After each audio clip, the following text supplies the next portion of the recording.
Visions, I've seen it in my manifestation. I'm sleeping this guy and gonna create the most viral knockout ever. That's what we need. We're sparring. Warm up. Some I know 8-year-olds. I got the 8-year-olds in there. If I find out anything, I'm gonna beat your ass, and I'm gonna beat Jaden on Love. On my mama, I'm gonna beat both of y'all ass. The impact Tank's legacy if Jake Paul were like to beat him or even like knock him out? Dude, Tank's a 3-division world champion, 4-time 3-division world champion. At the end of it, bro, you can't take anything away from him. Gervonta Davis exploded with emotion after Jake Paul boldly claimed he'd finish him within just 3 rounds, a taunt that instantly raised the stakes in what was already a fiery buildup. The boxing world is buzzing, with many insiders warning that Davis is putting his legacy at risk by even accepting this kind of matchup. It's uncommon for a fighter of his caliber to take on someone viewed as such a stylistic mismatch, and a loss here could ignite serious doubts about his career choices. But if Davis conquers the buzz, the physicality, and the strength advantage Paul carries into the ring, the win would become a landmark, etched forever in the minds of fans as a defining chapter in his boxing journey. I think Davis is more to lose because he's the bona fide world champion. I don't care if he's much smaller. I think Jake Paul has sort of plateaued as far as where his boxing is concerned. It's rather low level. Yeah. He's big, he's physical, he's strong, he can hit. So there is that risk. Davis, at lightweight, you're in a moment where it's too physical for you. You can clinch. Against the heavyweight, where you clinching? You ain't getting out of that corner just clinching anymore if you run out of space. You know what I mean? So it's interesting. But Davis, listen, there's a lot of talking points that I'm sure we'll get into when this gets closer to the fight. Davis can still punch at lightweight. Can he drop a heavyweight? There's a lot to gain there, right? If Davis knocks the answer is yes. If Davis drops Jake on his ass, as much as Davis is the one with more to lose, it's still a highlight moment. A visual that will stay forever. Yeah, but if you get dropped, even if you're smaller, you're still a world champion, multiple weight classes. If you get dropped, what's the look? What's the feel?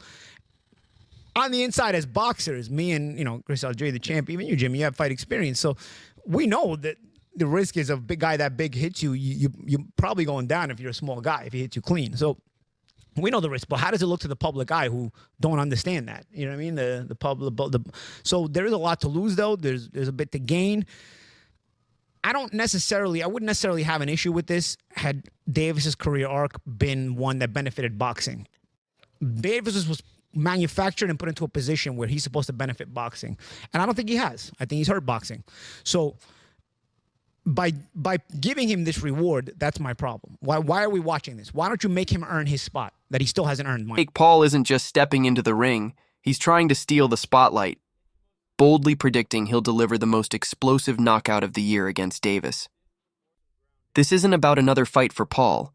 It's about crafting a headline moment that lives on.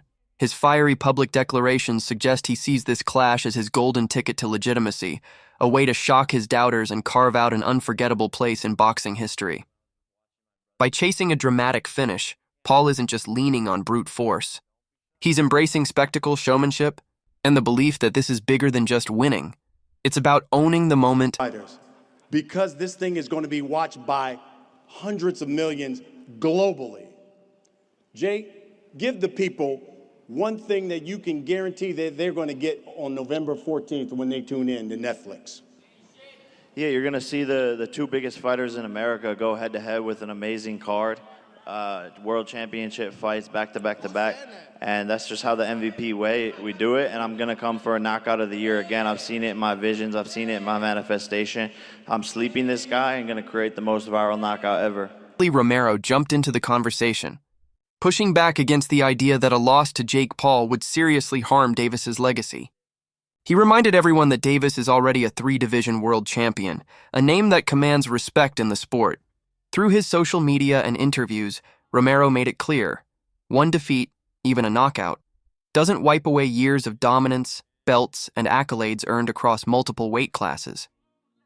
Davis's resume, he says, speaks louder than any single night in the ring. Bro, you can't be mad at somebody for doing what they feel is best for them. Will it impact Tank's legacy if Jake Paul were like to beat him or even like knock him out? Dude, Tank's a 3-division world champion, 4-time 3-division world champion. At the end of it, bro, you can't take anything away from them. Bro, you can't be mad at somebody for doing what they feel is best for them. It's the same way Roach feels Tank is the best option for him. Same way that Stevenson thinks Tank's the best option for him, or like all that stuff, right? At the end of it, bro, we just want to do what's best for ourselves, right? Facts. Right or wrong. Facts. So just do what's Romero brought a level-headed perspective to the chaos surrounding the Davis-Paul showdown, insisting that no matter the outcome, Tank's place in boxing history remains untouched. With multiple world titles and an already decorated career, Davis has nothing left to prove by stepping in with Paul. Still, Romero doesn't pretend the challenge isn't real. He acknowledges Paul's size as a legitimate edge. But even that, he says, can't overshadow what Davis has spent years building. A legacy built not on hype, but on skill and accomplishment. from him, but like Jake Paul might be too big for him, or Tank might crack him. You don't know. Like I said, like, or as an exhibition, we don't know if they throw at each other or not, or we don't know. I don't know. I can't give an opinion because I don't know what's going on. Do you think it impacts, like, will it impact Tank's legacy if Jake Paul were like to beat him or even like knock him out? Dude, Tank's a 3-division world champion, 4-time 3-division world champion. At the end of it, bro, you can't take anything away from him. Daniel Cormier's reaction was one of disbelief when he heard the news. Davis stepping in to fight Jake Paul. To him, the matchup seemed absurd. In a recent clip, DC didn't hold back, questioning why a fighter of Tank's elite caliber would risk his name against someone from the influencer space. He admitted he never imagined Davis would entertain this kind of crossover, and he expressed real concern about the obvious differences in size and power, wondering aloud if this spectacle might come at the cost of Davis's credibility. I swear to God, I was on a plane coming home from Las Vegas. When Luis told me Gervonta Davis is fighting Jake Paul, I said, get the bleep out of here. I said, you're a bleep liar. Jake Paul is fighting Gervonta Tank Davis. There's one problem. He fights at 135 pounds. Gervonta Davis is that much better than Jake Paul at boxing. But Gervonta Davis in his last fight weighed 133.8 pounds. And I'm not over here in the business of just crapping on Jake Paul. I am much more respectful of what he's starting to build as a professional boxer. You're fighting a guy that's better than you. He's just much smaller. But that guy, because he's better than you, what if he wins? Everything Jake Paul has done is wiped completely out. Gervonta Davis loses to Jake Paul. Obviously, it's going to hurt who Gervonta Davis is. But he lost to a guy that's going to be upwards of 70 pounds bigger than him when he steps into the boxing ring. But I will tell you this right now, without a shadow of a doubt. I will watch this. Tank Davis is 30-0-1. You want to talk about Jake Paul fighting a real boxer? That's a real boxer. You can't make this stuff up, man. It's true. They're fighting. KSI didn't mince words in his critique, slamming the way hype and entertainment often hijack the narrative in these crossover events. In one of his recent videos, he went after Jake Paul directly, accusing him of damaging the essence of influencer boxing. KSI believes Paul twists stories and leans into attention-seeking antics, prioritizing clout over competition, and blurring the line between genuine sport and stage drama. AJ and Jake was never going to happen. I didn't. Really? Yeah. You thought it was actually going to happen? Bro, it's so crazy. Like, I feel like so many people just believe everything online. But that's pretty unbelievable on the other hand. I feel like I know, well, okay, how do I say it like this? Itoma versus White. I had a lot of people bet on White winning. And I'm there like, you guys don't watch boxing, do you? You just look at a record and go, oh, Dylan's fought many more people than Itoma. That record says a lot. Itoma's like 18, not 18, Itoma's 20, inexperienced, one. Like, I just knew Itoma was gonna just destroy him. And I think a good fight for Itoma would be him and Wilder. Veteran journalist Gareth A. Davies voiced deep concerns about the Paul versus Davis fight, labeling it yet another example of boxing selling out to spectacle. He argues that the glaring weight imbalance and the exhibition format strip the match of the sporting integrity fans once counted on. While he admits the fight may bring in big numbers and mass attention, Davies warns that the price may be too high, chipping away at boxing's standing as a respected, Merit-based sports signs. I think we've gone out of the frying pan and into the fire because we thought we were going to get Jake Paul and Anthony Joshua very soon. We'll speak to Frank Smith about that in the next section, obviously. Eddie Hearn was teasing it to me personally last week. £80 million on the table for Anthony Joshua to fight Jake Paul. But 8 inches in height difference, 7 weight divisions between them, 5 stone, 70 pounds between them. It's a joke. It's a circus fight as opposed to a disgrace of a fight, which was Anthony Joshua and Jake Paul. At least you feel in this, you've got quite a poor, very big one against a pound-for-pound, brilliant, unbeaten little un. And the little un who'll come up to his navel will hit him with a lot of body shots. I said in the week to Danny Kelly and Charlie Brooker that, do I mean Charlie Brooker? No, Baker. Charlie Baker. That Charlie Brooker's a different person altogether. That he'll be throwing the Superman punch, the leaping left hook. It's going to be a very odd thing. It's called, in inverted commas, an exhibition bout. But everybody in boxing who is a name doesn't mind going in with Jake Paul because they know they're making millions of dollars. And that's the only reason that Gervonta Davis, who's being called the poison little elf by Jake Paul, and it'll be fun in the build-up. Everybody in boxing knows they're guaranteed to make millions of those silverbacks, those greenback notes that they give out in America, and they give them out for fun when Jake Paul fights. So he's not going to say no to it. But can you pick a winner in that fight? Tank himself has opened up about real worries heading into this clash with Jake Paul. He's repeatedly said he needs to feel Paul's power firsthand, because the size and reach differences are unlike anything he's faced before. He's paying close attention to how Paul moves, acknowledging the unorthodox style and gritty mindset that has thrown off past opponents. But despite the legitimate concerns, Davis is clear. On November 14th, he'll adjust, rise, and bring everything he's got. Supporters of this fight argue that it represents the future of boxing, a new generation drawn in by Paul's online presence and flair for drama. He speaks to fans who don't care about tradition, while Davis stands out as raw and real, qualities that younger viewers connect with in an era tired of glossy promotion. It's been 4 years in the making, when a fairly novice Jake Paul made a wish list of future opponents, and right in the middle of that list was Gervonta Tank Davis. Many laughed at the time, and some still can't believe we're here. But these two young men are the face of boxing for Gen Z and Gen Alpha. They are the 2 biggest boxers in America, and they are putting it all on the line. One has the speed, the skill, the accuracy, and the one-punch knockout power. The other has the size, the force, and the unbreakable confidence to make this must-see Netflix. Does Jake Paul have that concerns you? What concern me, his power. Gotta test his power. Gotta test his just everything, to be honest. I never been in the ring with Jake, so I could say a lot, but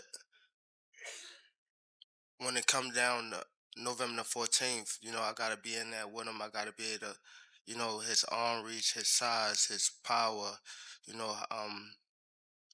the way he moving and things like that. I just gotta adapt, as I fight him come. Kisa Badarian, co-founder of Most Valuable Promotions, has confidently shut down the narrative that Paul's size guarantees an edge over Davis.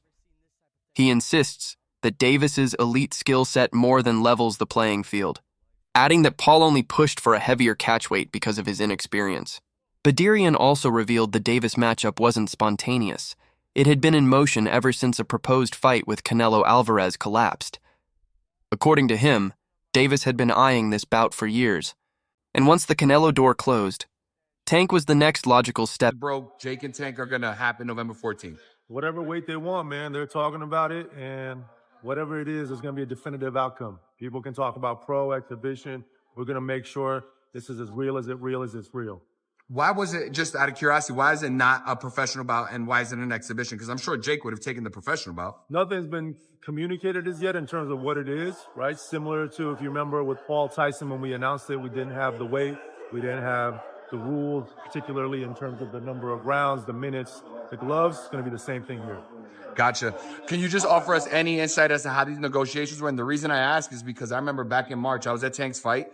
And after his fight in his press conference, he was asked, next opponent. He said, well, my next opponent might have been in my locker room tonight. And people asked him, was it Jake? He made reference, he made allusion to. Has this been an ongoing thing? And has it ever, you know, been at a point where it wasn't going to happen and came back? Or was this always the plan? Always been the plan for Jake to fight Tank once Canelo didn't happen. And to Tank's credit, he's a real bad dude, and he's been calling out Jake for 3 years. And people, it's funny how now they're saying size matters, Jake is big, when for so long it's been Tank would kill Jake Paul. Now you get to see if that's real. Thank you, man. Appreciate you. Vidarian broke it down plainly. Yes, Jake Paul is taller, heavier, and longer. But Gervonta Davis brings a level of talent and experience that far outweighs those physical gaps. Tank's been dominating the lightweight division for over a decade, with world titles, knockouts, and a nearly spotless record. He's known for his speed, timing, and ability to adjust on the fly. Paul, meanwhile, is still new to this level and hasn't yet faced a fighter of Davis's caliber. On social media, some fans accuse Davis of ducking tougher names for a bigger payday with Paul. But others argue those claims ignore everything Davis has already achieved. A flawless record, multiple belts, and a track record of beating top contenders in his weight class, suggesting he's running from challenges, risks, rewriting history. Wasn't gonna ever fight no Shakur Stevenson, no Keyshawn Davis, no Teofimo Lopez, no none of them dudes. You know what I'm talking about? We gotta think and look at Tank Davis's whole career. He done made some bread, but at the end of the day, all that bread that he made, when it's all said and done, he ain't gonna get no respect from his peers because we gonna look down his resume and we gonna be like, he was trash, he was some trash, he was some trash, he was all right, but he was never like that. He was okay. He was some trash, he was some trash, he ain't did nothing. Hey, that's just what it's gonna be at the end of the day. And what critics often overlook is what Davis has already built. Multiple world championships, an undefeated streak, and highlight reel finishes that prove his class. Choosing a high-profile fight now doesn't erase the grit and grind that got him here. In today's boxing world, where attention and entertainment are part of the equation, there's more than one road to greatness. Meanwhile, Jake Paul has made it clear that he isn't chasing belts, he's focused on impact. He's already smashed viewership records, put on blockbuster PPV events, and blended boxing with viral media in a way the sport's never seen before. He's toppled big names like Anderson Silva and even Mike Tyson in official matches, fights that many believe matter more than traditional titles. When offered an honorary WBA belt, Paul turned it down, insisting that real success must be earned. Not handed out. They'll never give me credit until I have the world championship belt, but that's okay. It doesn't matter. You know, but belts collect dust, and what I've done in the sport is unprecedented. Never will be replicated, and done it in such a short amount of time, just getting warmed up. They're not going to give me credit, but I don't need the credit from these bozos, to be honest. The credit's in Paul isn't stopping at Davis. He's already thrown down a challenge to Anthony Joshua, shaking the boxing world yet again. The reactions have ranged from laughter to awe. Joshua's resume, heavyweight power, and towering presence make him an entirely different beast, and most insiders dismiss the idea as wild fantasy. But this is classic Paul, constantly pushing the limits, aiming for bigger names to cement his place in the sport. Whether fans like it or not, anyone, anytime, any place, against all odds. And I like my odds. First, I'm going to kill David. Then I will go on to slaughter Goliath.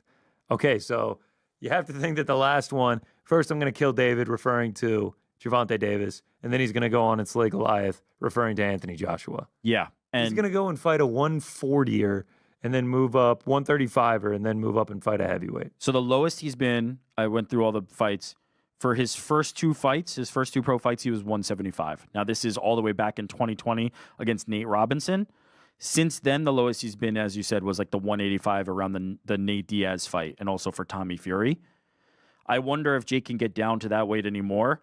But regardless of Jake's weight, I can't fathom how Tank Davis would be anywhere in the realm of what he would be. Like, it just, he won't even be in earshot of what Jake Paul is going to be. So now the question stands, is this a strategic leap for Gervonta Davis or a reckless gamble that could cost him dearly?